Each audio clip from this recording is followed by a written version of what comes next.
Le damos al tiempo el poder de definirnos. Le damos a la buena salud la arrogancia de sentirnos invencibles. Le damos a la cuarentena el poder de la paciencia y le quitamos a nuestro transcurrir cotidiano el hacer valer cada minuto de lo que vamos viviendo. Somos eternos disconformes, somos probables suicidas y somos también el que lo da todo y el que siente que es el momento más importante que ha vivido la humanidad contemporánea. Y somos ese enfermero, y somos ese chofer de ambulancia, y somos ese investigador cubierto de varias capas de protección. Somos el de la verdulería, que nos hace la gauchada de acercarnos unos limones. Y somos los agradecidos por sabernos bajo políticas que defienden lo humano. Y somos los que bastardean las mejores intenciones. Unámonos en valores que nos dignifiquen. Confiémonos la vida, la de nuestros mayores, la de nuestros hijos. Démonos la oportunidad de ser las mejores personas posibles en medio de esta brutal pandemia.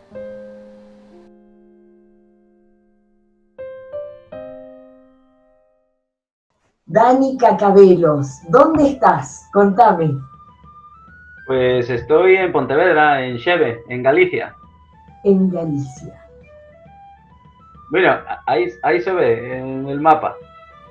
Mostrarnos con el dedo, a ver sin levantarte, a ver, ahí bien arribita, a ver, más arriba, más. Aquí, no, para allí no, para aquí, no. Estoy aquí, en esta zona. Ah. Esto es Galicia y yo estoy aquí. Ah, ahí. Ahí más o menos.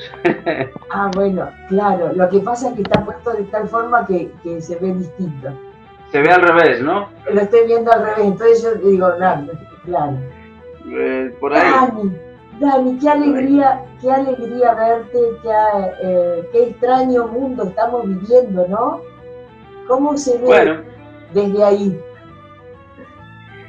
Bueno, pues se ve el tema del virus y tal, pues se está viviendo, bueno, bastante cívicamente. Yo nunca pensé que acá en España fuésemos capaces de cumplir el confinamiento. Entonces, es una alegría eso. ¿Es una alegría que la gente se haya confinado? Sí, en el sentido, yo nunca pensé que, a ver, cuando las noticias en diciembre hablaban del virus en China y que se estaba expandiendo y habían conseguido confinar una ciudad de 50 millones de personas, yo pensaba que si salía de China y si en China no podían hacerlo bien, aquí nosotros como somos, que nadie va a respetar las reglas. Y fue una sorpresa ver que sí, que se respetaron. Bueno, lo increíble es que en la Argentina pensamos lo mismo de los argentinos y el comportamiento de la población fue seguro de casi un 90%. Habría un 10%, viste, que por ahí le costó un poco más o tuvo problemas o lo que sea. Pero la gran mayoría acató el acuartelamiento. Sí, tal cual, sí. A mí eso fue lo primero porque no me lo esperaba. Yo pensé que iba a ser mucho más difícil conseguir, a ver, las multas y las sanciones son fuertes, pero pensé que, bueno, pues que más o menos se llevaría. Pero no, la verdad es que bastante bien la gente. Luego, pues claro, ha sido un problema económico y para mucha gente ha perdido su trabajo, a pesar de las ayudas, el gobierno pues se ha movido bastante, aunque todavía se quejan los sanitarios de que faltan algunos materiales de seguridad, digamos, los equipos de protección individual, los EPI. Es que no alcanzaron, ¿no es cierto, Dani? Claro, a ver, además digamos que los mensajes también eran confusos. Hasta hace poco no era tan importante tener mascarillas. Hablaban de que era solamente para los médicos o para el personal sanitario. Y poco a poco se ha ido abriendo a prácticamente toda la gente. Para el transporte público y para ese tipo de cosas. Entonces supongo que, bueno, luego también se ha visto que, bueno, con la globalización que experimentamos, la fabricación de todos estos materiales estaba afuera, en China muchas veces. Entonces los países no tenían suficiente capacidad de producción.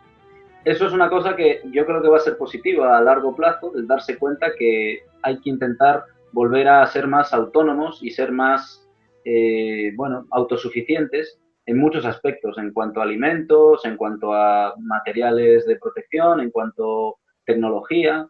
Todo eso, pues bueno, serán lecciones que espero, ojalá, aprendamos algo. Sabes que la producción tiene unos costes, si lo haces en China, pues va a tener menos costes porque la mano de obra siempre se ha dicho que es más económica. Pero eso tiene una contrapartida, que es que, bueno, si pasa algún problema de comercio mundial, pues te quedas en bragas, como dice Carlos, en polleras, ¿no? Sí. Entonces, al final, pues bueno, pues eso, tienes que valorar un poco y ver que si realmente solamente externalizas y hacen toda la producción en otros países, pues tú te vas a quedar luego sin recursos. Ahora siempre volvemos al mismo punto, ¿no? Es decir, el coste mayor es el humano. Es decir, eso es lo que hace la variable de que el producto sea más o menos viable, ¿no? Es tremendo, ¿eh? Sí, sí, sí. Bueno, cuando se mecaniza y se hacen manufacturas, digamos, de grandes volúmenes, pues claro, al final el hacer cosas a pequeña escala, más artesanales, penaliza porque al no mecanizarlo, al no hacerse grandes producciones, es más difícil. Pero bueno, tiene sus ventajas también. Puedes hacer una respuesta más inmediata, puedes hacer una adaptación. Si ahora resulta que necesitas un Por barbijo, ¿no? ejemplo, se achicaría el costo del traslado de los productos, el Por transporte, ejemplo. ¿no? Pero incluso si por lo que sea hay que hacer una modificación, pues para que no se te empañen las gafas, o una pequeña modificación para, en las producciones pequeñas esto es fácil implementarlas. En cambio, si cortar la producción de una fábrica muy grande y rediseñar el producto es mucho más complicado. Entonces, a ver, todo es un equilibrio al final. Si quieres tener grandes producciones a muy pequeño coste, pues, pues bueno, pero pierdes la maniobrabilidad o la capacidad de responder a problemas concretos que pueden sobrevenir, creo. Eso está bien lejos de nuestro alcance, de qué forma lo van a manejar, qué forma lo van a manejar, pero uno puede ver cuáles serían las ventajas a grandes rasgos, ¿no? Inmediatas. Por ejemplo, habría mucho más empleo en determinados lugares. Todo el sistema de fabricación neoliberal lo que ha provocado es una gran concentración de empleo en distintos lugares del planeta y una gran falta de empleo en otros lugares. Sí, además a costa de un empleo en teoría precario, sin sin demasiadas ventajas laborales. Pero por eso digo, en detrimento de todos los empleos, porque aún en los lugares que se acoplan que hay mucho, es malo. Es malo, y en los lugares que falta también es malo. Claro, es malo porque no hay. Claro, entonces hasta para eso sería útil de esta nueva transformación. Ojalá que se dé, ¿no?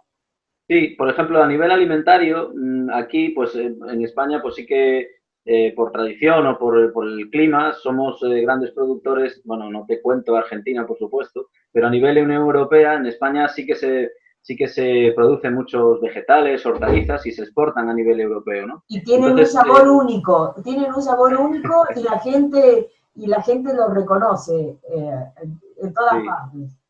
No sé, me refería a que, es decir, respecto a eso, por ejemplo, España sí que se ve que tiene cierta soberanía alimentaria, porque sí que somos capaces de abastecernos a nosotros, pero claro, si se cierran fronteras, todos estos productos, por un lado, al no poder irse, esos países pueden tener déficits y puede ser que tengan problemas para alimentarse, pero al mismo tiempo la producción en España también se ha visto con la cuarentena que ha habido poca mano de obra preparada para recogerla.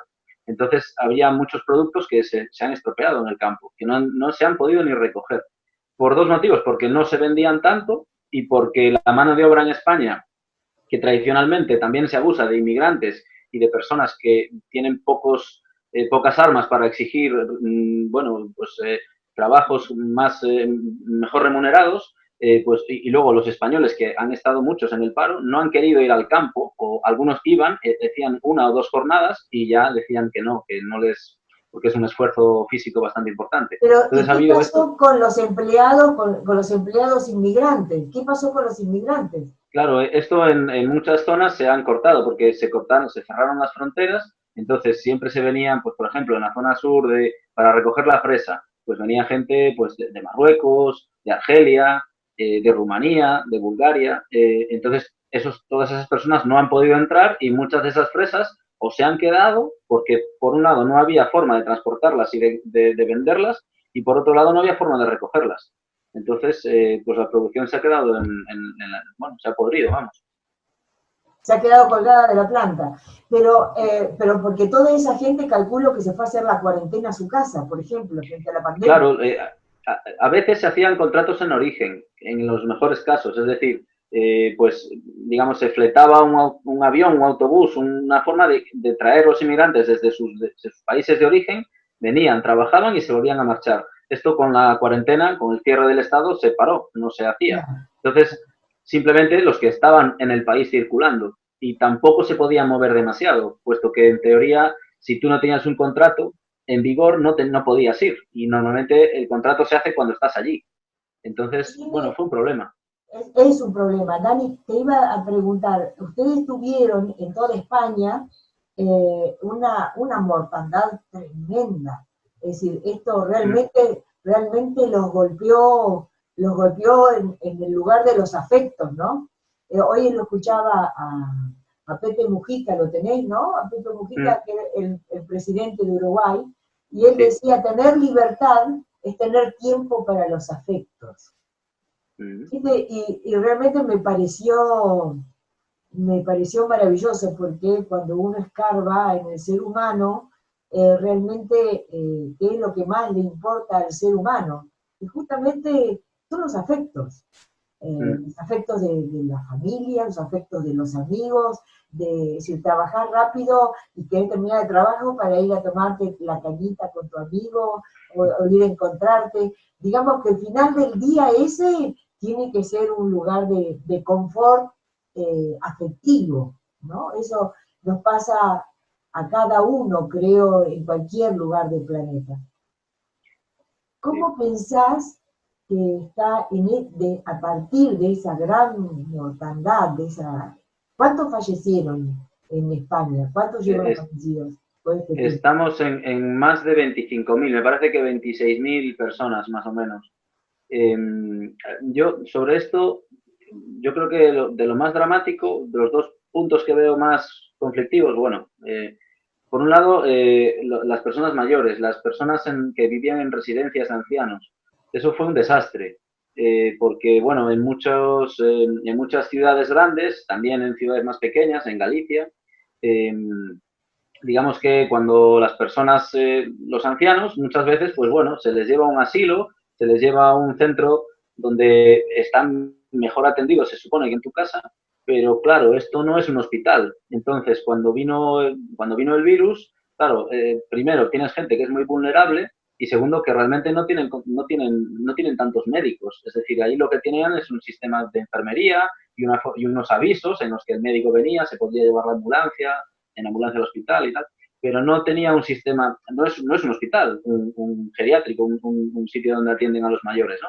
Entonces ahí la mortandad ha sido tremenda y se vieron totalmente sobrepasados.